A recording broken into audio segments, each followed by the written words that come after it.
This session is an illustration of Carrier Sense Multiple Access Protocol, that is CSMA/CD, which is the MAC protocol used in Ethernet. We have 4 different stations which are connected using this Ethernet, and the station A wants to send a message to station D. Since we are using Carrier Sense Multiple Access Protocol, it first listens to the channel, carrier sensing. Okay, only if the channel is free, it will send the data. Yeah, listen to the channel. Channel seems idle and starts sending. That's sending the data frame.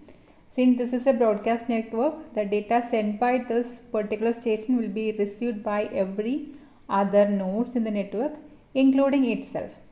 So as and when the station send the data, it will listen to the channel for collision also. From the first bit itself, it will listen whether the data sent by me is getting collided by measuring the energy level and all.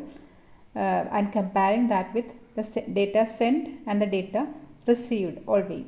Okay, so always it listens to the channel for collision. And after some time, this data frame will reach B.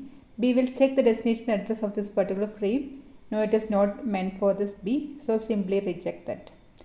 After some time, thus it will be reached C also. C will check the destination address and rejects. Finally, it will reach D. Because of this propagation delay over the medium, it reaches in different times in different nodes. Okay. And finally, it reaches D. D will find out that it is meant for its own and it will accept the corresponding frame. So this is normal transmission without any collision. Now let us see another scenario in which there is a collision.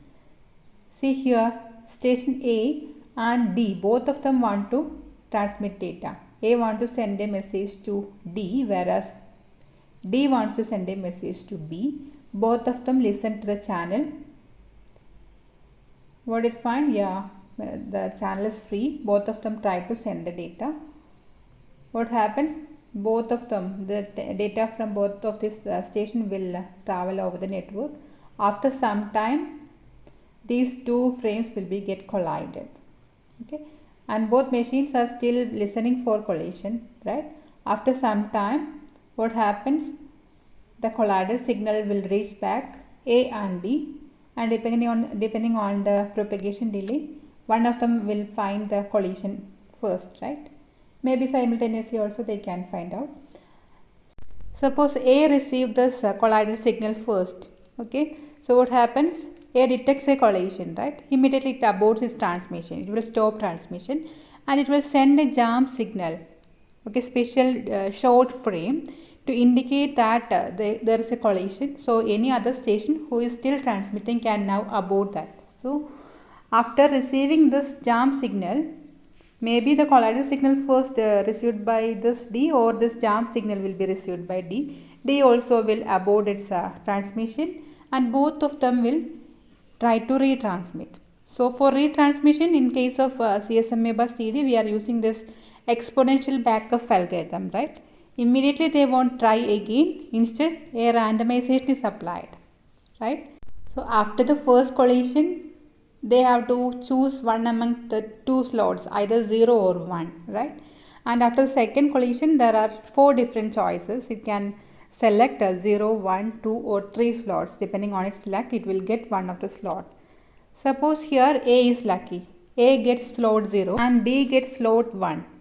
Okay. There is no such criteria. Both of them may select slot 0 itself, or both of them may get slot 1, right? And just for a simplicity, we assume that now A gets slot 0 and D gets slots 1. Okay. Since A gets slot 0, it can try for retransmission immediately, and it senses the channel and finds channel as idle and it retransmits successfully. And in next slot, that is slot 1, D also try for retransmission, and if there is no carrier over the channel that time, D also can successfully transmit the data. So this is how it proceeds. Now suppose the frames in this Ethernet is too short. Okay, what happens? Let us see. Here A wants to send a message to D and the frames are too short. Okay, and A listens to the channel. There is no carrier over the channel, so A sends the frame, and at the same time listen to the channel also for collision, right?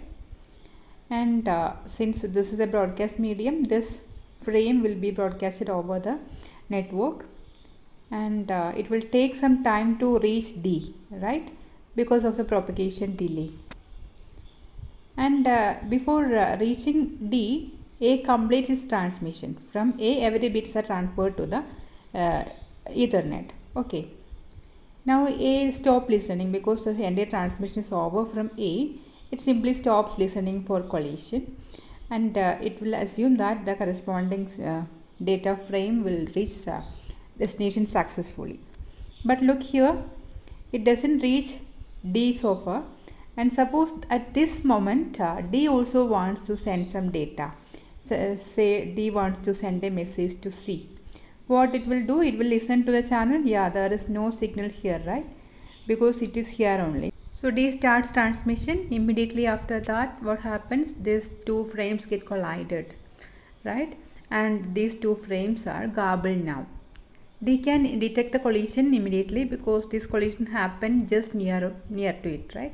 So with a small propagation delay, this corresponding collided signal will reach D, and D will detect the collision and abort the corresponding transmission. But what about A?